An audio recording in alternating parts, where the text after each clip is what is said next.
Hello दोस्तों, मेरा नाम हिमांशु गौतम है और स्वागत है आपका आपके अपने इस यूट्यूब चैनल पर। दोस्तों, संविधान का क्विज जो मैं जीके के क्विज दे रहा हूं आपको, तो आज मैंने चौथा क्विज अपलोड कर दिया है और मैंने जो प्लेलिस्ट है उसका लिंक भी मैंने डिस्क्रिप्शन में डाल दिया है, ठीक है। और इंग्लिश की जो प्लेलिस्ट है जहां मैं पहले ही 4 क्विज सिनोनिम एंटोनिम और वन वर्ड की अपलोड कर चुका हूं, उसके भी मैंने लिंक डिस्क्रिप्शन में डाल दिया है। आप जाइए और आज जो संविधान के क्विज है, ठीक है, उसमें 20 प्रश्न है, काफी इंपोर्टेंट प्रश्न है, एक प्रश्न रिपीट हुआ है, उनको देखिए। और यार देखो, मैंने पहले आपको टॉपिक बता दिए, जो जीके इंपोर्टेंट टॉपिक बताता हूं ना मैं आपको, उसमें मैंने आपको टॉपिक बता चुके हैं और वहीं से मैंने क्वेश्चन दिए, तो कम से कम 20 में से 15 तो सही होने ही चाहिए आपके, ठीक है। तो कितने सही होते हैं आपके, जाओ अटेम्प्ट करो, कमेंट में बताना यार कि कितने सही हुए, क्योंकि आप कमेंट करते हो तो और लोग कमेंट देखेंगे तो वो मोटिवेट होंगे कि यार हम भी ट्राई करें, तो एक अच्छी मतलब एक चेंज चलेगी, ठीक है। तो आप देखिए पूरे क्विज को और अटेम्प्ट करके बताइए कि आपके आउट ऑफ 20 आप कितना स्कोर कर पाते हैं। Thank you so much. आपका क्विज अब शुरू होता है। पहला जो प्रश्न है वो है कि संविधान सभा के गठन का सुझाव किस पर किया गया था, मतलब किसके बाद ये हुआ था कि एक संविधान सभा का गठन होना चाहिए और संविधान बनना चाहिए। Parliamentary act, Cripps mission, cabinet mission और भारत सरकार अधिनियम। सही जवाब दोस्तों, कैबिनेट मिशन। कैबिनेट मिशन के बाद ही इसका फैसला लिया गया था कि एक संविधान सभा बनेगी, संविधान बनेगा और भारत आजाद होगा। संविधान सभा में कुल सदस्यों की संख्या कितनी थी, इंपॉर्टेंट क्वेश्चन जो कि बार बार रिपीट होता है। सही जवाब दोस्तों, 389 सदस्य थे संविधान सभा में। 26 नवंबर 1949 को संविधान पर कितने सदस्यों ने हस्ताक्षर किए थे, बहुत इंपॉर्टेंट क्वेश्चन, बहुत ज्यादा। सही जवाब दोस्तों, 284 लोगों ने हस्ताक्षर किए थे। सदस्य कितने थे, 389। संविधान सभा में प्रक्रिया वार्ता एवं झंडा समिति के अध्यक्ष कौन थे। मैंने आपको पहले बताया था कि बहुत सारी समितियां बनी थी, सबके अलग अलग अध्यक्ष थे, ठीक है। जवाहरलाल नेहरू, सरदार वल्लभ भाई पटेल, डॉक्टर राजेंद्र प्रसाद और पिटाभी सीतारमैया। सही जवाब दोस्तों, डॉक्टर राजेंद्र प्रसाद थे, वो प्रक्रिया वार्ता एवं झंडा समिति के अध्यक्ष थे। पांचवा प्रश्न है, संविधान का कौन सा अंग ब्रिटेन के संविधान से नहीं लिया गया है, नहीं लिया गया है। संसदीय शासन प्रणाली, एकल नागरिकता, अखिल भारतीय सेवा प्रणाली, संघात्मक शासन व्यवस्था। दोस्तों सही जवाब है संघात्मक शासन व्यवस्था, क्योंकि कहां से लिया गया है, कनाडा से लिया गया है। छठा प्रश्न है, संपत्ति के अधिग्रहण की विधि का उल्लेख संविधान की कौन सी अनुसूची में है। मैंने बताया था आपको कि 12 अनुसूचियां हैं और उनसे बार बार चीजें पूछी जाती हैं। 9वीं अनुसूची है दोस्तों।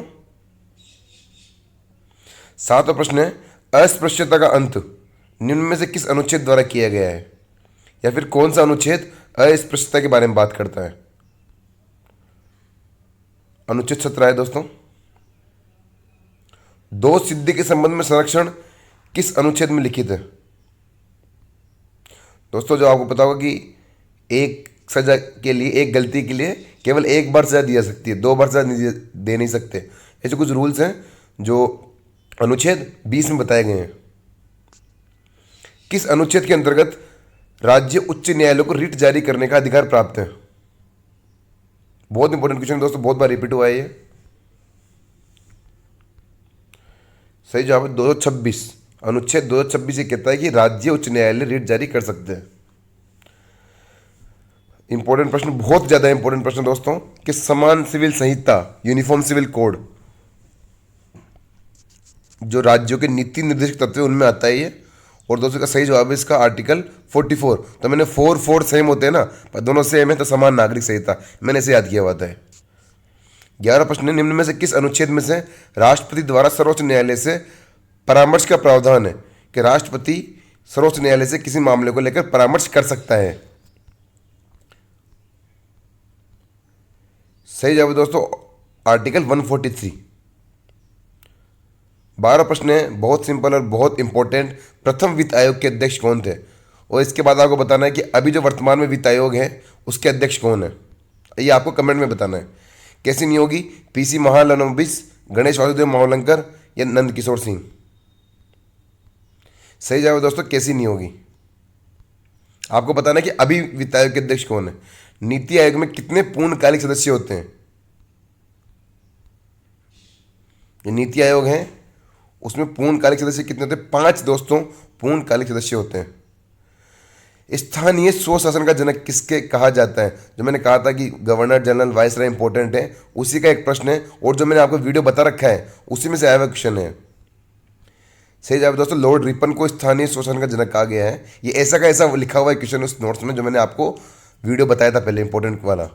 अनुच्छेद, किस अनुच्छेद के अनुसार भारत संघ की राजभाषा हिंदी तथा लिपि देवनागरी है? ये तो भैया हमको भी ट्रेनिंग में पढ़ा है, पता है। राजभाषा वाला जब चैप्टर आता है ना ट्रेनिंग में, तब भी ये चीज़ हमको पढ़ाई गई है। आर्टिकल 343,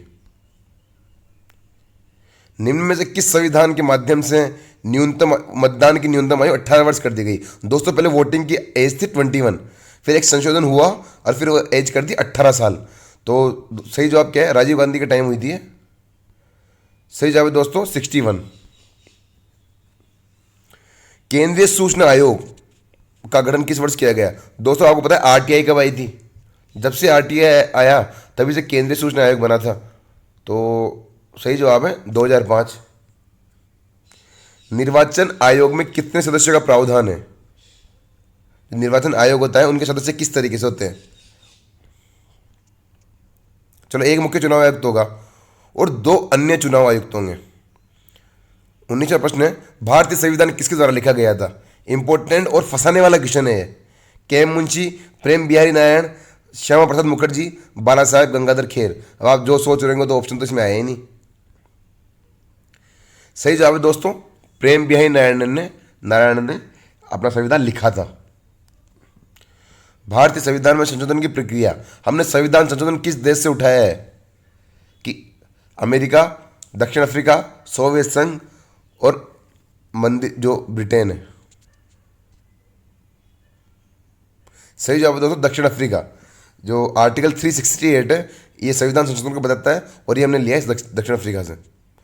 तो दोस्तों आपको कितना स्कोर रहा इस 20 क्वेश्चन में से, और अगला टॉपिक आप किस टॉपिक पे अगला क्विज चाहिए आपको, ये आप हमें कमेंट सेक्शन में बताइए। आपको अगला क्विज उसी टॉपिक में मिलेगा। Thank you so much.